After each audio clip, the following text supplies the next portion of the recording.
Hi everyone, welcome back to the Stitches and Scribbles channel. My name is Erin and I have a crafting podcast episode for you today. It's probably going to be a pretty short one because I did not do a whole ton of crafting this month. It was a very busy month. I actually only have one finished object, a couple acquisitions, and a couple of active whips that I'm working on. I do have a couple of projects that are kind of in hibernation mode right now, so I won't be showing those today. One of them that I did show more recently is my timber pullover. That one has kind of been just sitting for the month because I have other projects that felt like higher priority. So that one does not have any progress, so it's just going to stay put away for today. Let's start off with acquisitions first. So the first thing that I purchased this month is some of the new Lion Brand Catino yarn, which is a partnership with Two of Wands. This is a cotton and superwash merino wool blend. Really, really beautiful, soft yarn. The one I'm showing right now is in the color Sedona. This yarn is a lightweight 3, again 55% cotton, 45% superwash merino wool. You can machine wash it on gentle and lay it flat to dry. I picked up this yarn, or rather ordered it, didn't pick it up, because I have a friend who's having a baby. And typically when my friends have kids, I make baby blankets. However, this particular friend has a sister who is really into crochet and already wanted to make a blanket and was very vocal about making the blanket. And I didn't want to compete with the sibling. Not that a baby can't have more than one blanket, but generally if I know that someone has a relative who is known for needle crafts, I try to either make something very different from what I know that person is making or just make a really unique version of the item. And I have a tendency to do that with baby blankets anyway. I tend to go for more colorful, non-traditional baby blankets because the odds of somebody's grandmother, great aunt, whoever making a solid white, light pink, or light blue baby blanket is pretty high. So I tend to go the more non-traditional route when making baby items. But since this friend specifically mentioned that her sister is making a baby blanket, I didn't even want to go into that territory. So I decided that I'm going to be making a baby sweater and a hat instead. So the colors I picked to go together are Sedona, which I already mentioned. My second color choice is Goose Down, which is this nice light kind of linen cream color. And then my third colorway that I got 2 balls of is Mineral, which is a dusty teal green sage kind of tone. With these, I will be making probably some sort of a basic free pattern for a baby sweater, probably a simple striped raglan. But what I really wanted to make was the Elfberg hat by Isolde Teague. This is kind of the latest, I think the latest iteration of her Musselburgh hat series, where it's a hat designed to be made to gauge as you go. So you can make it with any weight yarn, you can make it in any size. But it ends up being reversible and it creates like a little pointed elf hat shape and ties like a bonnet underneath the chin. So a perfect baby hat. This is one of my Ren Fair friends, so I was like, I can lean a little bit more whimsical with this friend in particular. So the plan is for the hat, it does end up being reversible. So one side is going to be the mineral green, and then the other side is going to be striped with the Sedona and cream. And then for a baby sweater, I'm thinking it'll be mostly the mineral colorway with some accent stripes in Sedona and Goose Down.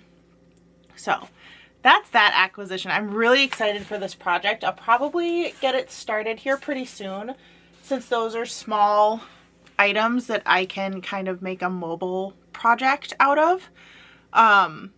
Not too mobile though, more like it would be one that I could probably work on while watching TV, but I wouldn't like take to trivia night with me, if that makes any sense. But I am excited to work on that. I'm debating whether or not I'm going to make it a video to like review the Elfberg hat pattern, so let me know if that's something you'd be interested in. I'd certainly be happy to film it, even though it wasn't in my original filming schedule, so it might be one that I go ahead and film and then kind of save it as a reserve video for a week where I don't have enough time to film or something of that nature. On to some other acquisitions.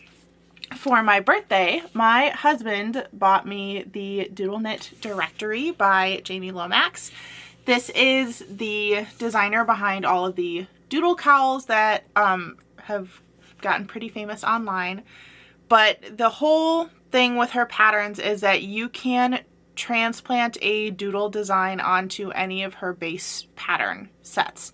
So the most common ones are the doodle cowls, which look like this. She has a twisted version and a non-twisted version. She also has a like bottom up version versus a side to side double layered version. But you can take any of the doodle charts in the book and add it to any of the base patterns. And there are so many doodles in this book. She also has the doodle scarf, which is the one featured on the cover of the book. She's got, let's see what other base patterns. There are hats, there are headbands, there are mittens, fingerless mittens, DK socks, fingering weight socks, just everything you could possibly want. I do know that there's also a blank doodle pattern for a yoke sweater. That's not included in this book, but since everything is kind of mix and match, you could still get some of the other pattern recipes that are available online that aren't in the book and still use the book doodles to fill it out. But she's got, and I'm intentionally not showing the book because I don't want to show the charts. She has doodle themes for every occasion. She also has directions on how to choose colors, especially to make sure that you have enough contrast. She's got themes for different doodle sections. So like there's a whole bunch of just basic geometric doodles. There's animals and flowers for spring. I'm looking at some bumblebee and duck patterns. Flowers upon flowers upon flowers. Some more like traditional Scandinavian designs. Underwater designs. Campfires, tents and cabins, popsicles, coffee cups, ice cream. She has this book kind of organized seasonally in some sections. So like now I'm looking at apples and leaves for fall. Lots of trees, mushrooms, more winter animals. We've got French press, a teapot, coffee cups, doodles to look like sweaters and mittens and socks if you're making something for a knitter or for yourself. Pine cones. We've got some Christmas motifs, some snow motifs, lots of just beautiful things. And I really like the scarf that's on the cover as an example because the scarf kind of goes in seasonal order. So like up here is winter and it transitions down into fall and then into summer and spring, and the colors kind of match the seasons as well, which I thought was a really clever way to kind of showcase some of the doodle patterns in the design. But I am really excited to work with this book, especially since I have figured out that for me, working color work in the round inside out works better for me. And if you want more details on that, you can actually check the video that would have come out last week from this one. So it's my Reputation socks, which I'll show those off in a minute. But I went more into detail into what I mean by working color work inside out. But it really helped me maintain tension. So I'm excited to try a doodle set again using that method to see if I can really perfect my color work tension when working in the round. So I'm excited about that. My last acquisition is actually currently being used as a project bag. This bag has been amazing the last couple weeks. So I have a Vera Bradley outlet near me, and I was informed by someone at the the real Vera Bradley store that they actually do different patterns for the outlet versus the main store, which I don't have a problem with. It doesn't matter to me. But the outlet near me, everything is pretty close. It's at least 50% off. Most things are 70% off. And they had these cool little bags. And I think they're meant to be travel bags. So like these little Velcro loops, I think you can put around like the handles of a suitcase or like clip it to a duffel bag, but it also has the handles in the middle where you can hold things. It has a nice pocket on the front, but the best part is that on the inside it has compartments. I think it's meant to hold like water bottles or just other little bags of things, or to be like basically a caddy for in the car or on an airplane. But it makes the perfect knitting bag, especially for something like socks. If you've been watching for a while, you know that I'm currently in the middle of a batch of socks for my in-laws. And this was a really great way to keep all of the remaining yarn together, but still separated out by which pair of socks it goes with. The nice big pocket at the front can hold all of my notions. I've got my stitch markers, extra needles, yarn labels, scissors, everything in there. So just a shout out to the Vera Bradley outlet bag. I don't know if this is in a normal Vera Bradley store or not. I haven't seen it in the Vera Bradley store that's in the mall near me. Certainly not in this pattern. This was definitely one of the outlet patterns, although they do have turtle patterns in the real Vera Bradley store right now, but it's a different turtle pattern, which I thought was interesting. When I went to my outlet, this bag also was in a cat pattern, and then there was a solid black and I think a solid like neon coral looking color. But I liked the turtles best. I like blues and greens, as you can tell. But I cannot stop talking about how great this bag is for knitting. So if you have a Vera Bradley outlet near you and someone in your life that you need to get a gift for, who does little crafty things, it's the perfect bag. I like that it stands up on its own. It's also not the normal like quilted Vera Bradley fabric. It's like a little bit water resistant, more like a canvas backpack material, but a really, really nice little bag. Moving on, I have my one finished object for the month, and that is my Reputation socks, which I already mentioned. And this is what I practiced that inside out color work on, and I think it turned out pretty good. I'm of course showing you the side with the color jogs, which is probably not the best idea. I should be showing this side, but I made this little crown motif to represent the song King of My Heart on the Reputation album. And these might be my favorite socks in my whole Taylor Swift collection that I have made. It is also my favorite album, so I might just be biased on that one. I did also really like my Showgirl socks. Those had like a little ruffle detailing and then texture on them, but as far as ones that I will probably wear, these have a higher likelihood of being worn regularly, especially because they can kind of read as Christmassy if I want them to. They can kind of read as Valentine's Day if I want them to. Although I do wear all of my hand knit socks all the time at home. Doesn't matter if they match my outfit or not. I wear them, especially in the winter, because my little office that you're seeing here is in the basement, so the floor is really cold. So I do wear hand knit socks and like foam slide sandals as my slippers, and that's ultimate cold weather comfort here in Wisconsin. Moving on to whips. So I have a couple that have been kind of more on the active side. I haven't had all of my whips in rotation just because there hasn't been a whole ton of crafting time in the past month. Other than the day that I spent knitting for my birthday, it's been pretty busy. But I do have a couple of small things that I've been working on. Mostly the socks that are in the bag. I'll go ahead and take out the one that I'm still working on. So right now I'm working on ones for my mother-in-law. So I finished one sock. I can't remember if I had the one sock finished for the last podcast episode. But one is done. I'm working on the second one. I'm like halfway through the foot. If I really wanted to knock it out, I could probably finish it in 2 or 3 hours and be done with this pair of socks. And then my only other scheduled pair of Christmas socks that I have to make is for my father-in-law, which will be this colorway. However, because it looks like I'm going to get these done early, I might make socks for a couple other people as well. I gave socks to my parents this past Christmas and they really enjoyed them. So I might have to make some for them as well. And for my husband.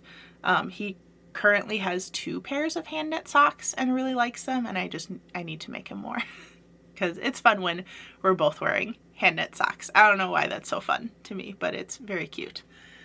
Other whips. One of them, which I think I talked about last time, is another like scrap busting project. So I think I described these last time as my weird scraps. They're all of the fibers that I won't have enough of them to make a whole project out of. And since they're kind of funky in texture, they can't really be integrated into another scrap project. So like I have this yarn that's like slightly fuzzy.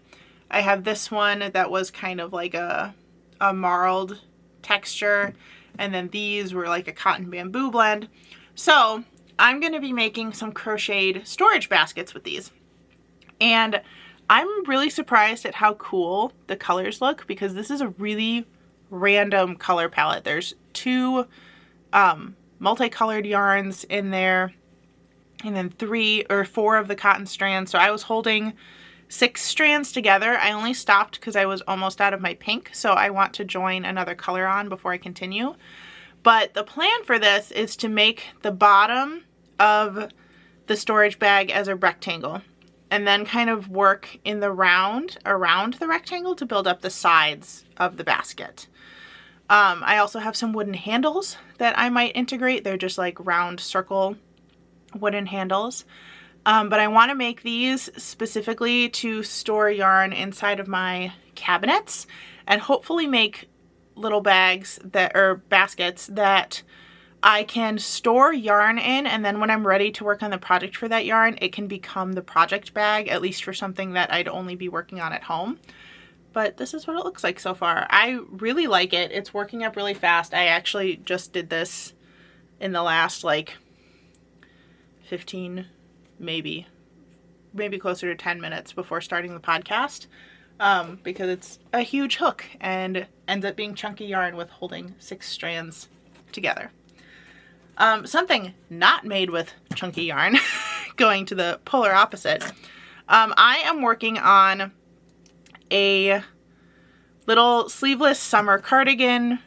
I think sometimes these have been called ruanas, little cape cardigan situation. This, I realize, looks like nothing, or it looks like a granny square with a slit down the middle. I am constructing this hopefully in like one piece.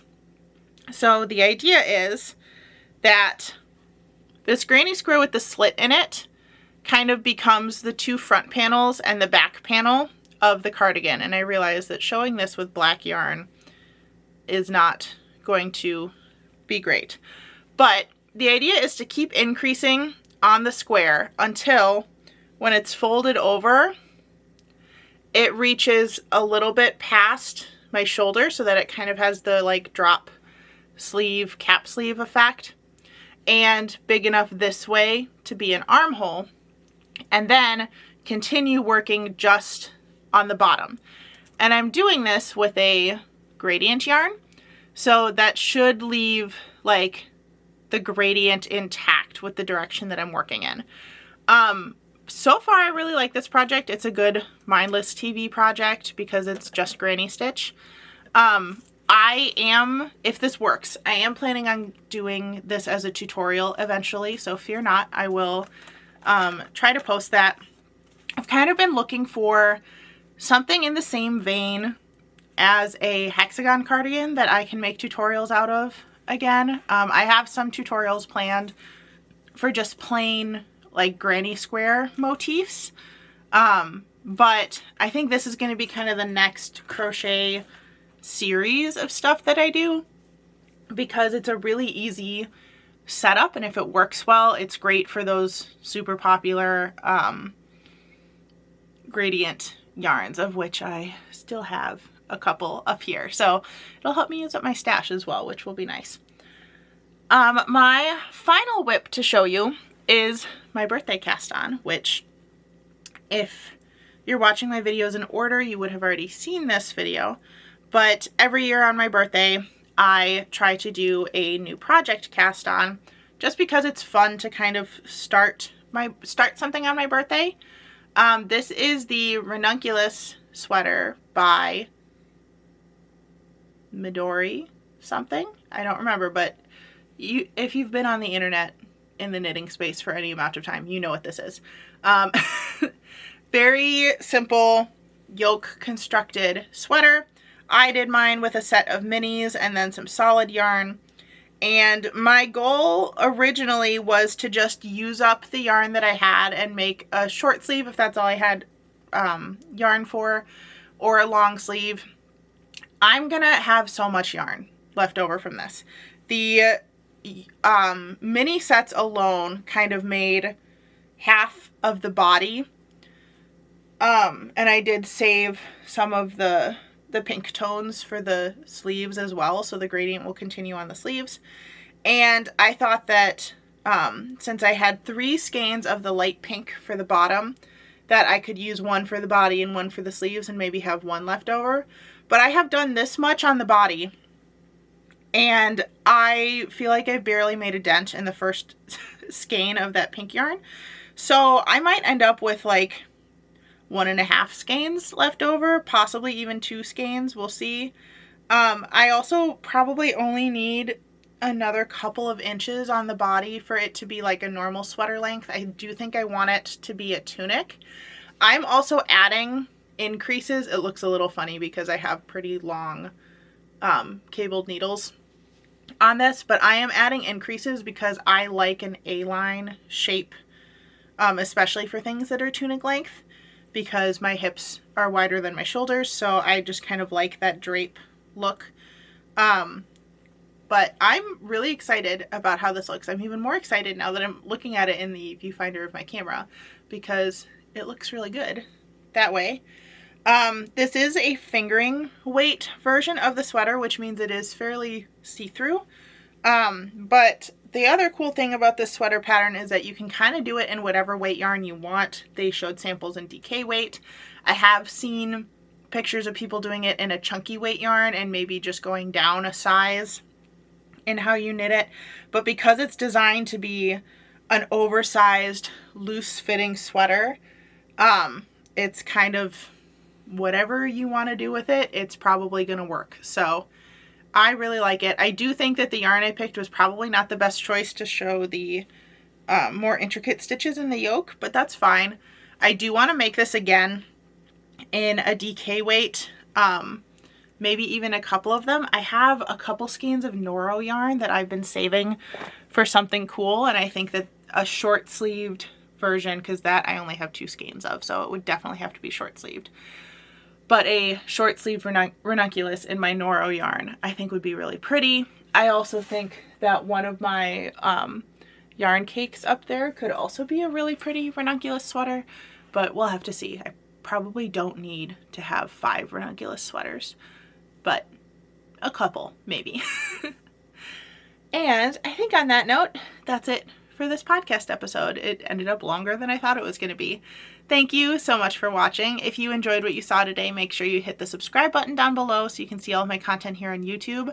I talk about crafts, I talk about books. It's generally a good time. And if you want to follow me on other social media sites, that information is in the description box below. Thanks again for watching, and I'll see you in the next one. Bye, everyone.